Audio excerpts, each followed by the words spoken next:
is there a pattern in here of what I call avoidance and distraction, like keeping yourself really busy so you almost like during the day, you don't let your mind go there because you're distracted by lots of things that are happening?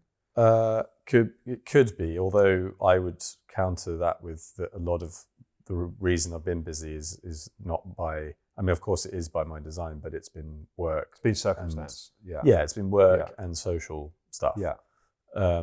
And actually, it's been extra wearing because this is all going on in the background and I have to switch, I have to ignore that and keep functioning. Whereas what I really feel like doing is just like being in a room on my own, like just watching some TV or sleeping. Yeah. Like if I could click my fingers and, whereas I look at the next 2 weeks and I've got work booked in every day and I have things almost every evening. And it really, like, I get to this point where I feel suffocated and I feel like, Jesus, I can't even like see when my next like downtime is. Yeah.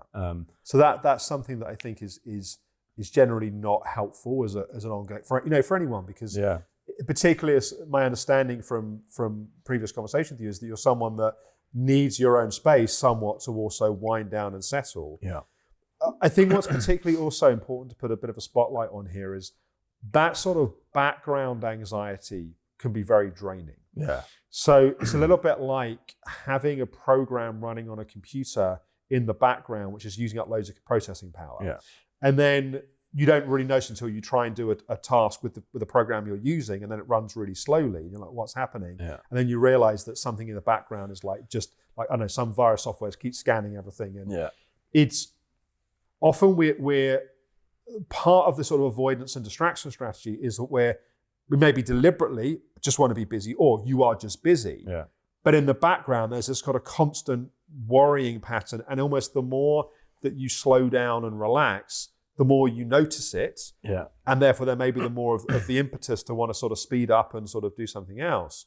But what we almost want to do is take what's in the background, bring it to the foreground a bit more, work with it, sort of deal with it. Mm-hmm. So then you can put it in the background, but it's not then running in the background in a sense. So often it's the stuff in life which we are the least aware of, which is having the biggest impact if it's got a lot of energy that's going on. Yeah. It's almost like, to put it another way, someone that's disowning their anger, and they're someone that never gets angry and is always nice, but there's a kind of passive aggressive trait in them that everyone else can feel. Yeah. Do you know what I mean? It's like, but so it's there, it's influencing everything, it's just disowned. Yeah. And I think it's the same thing sometimes with these kind of background anxieties, that they can actually be quite impactful, and they can really impact on our mood, a little bit like what you're describing, that it's hard to enjoy life when you've got this constant sense of being on edge and sort of worrying about something. Yeah.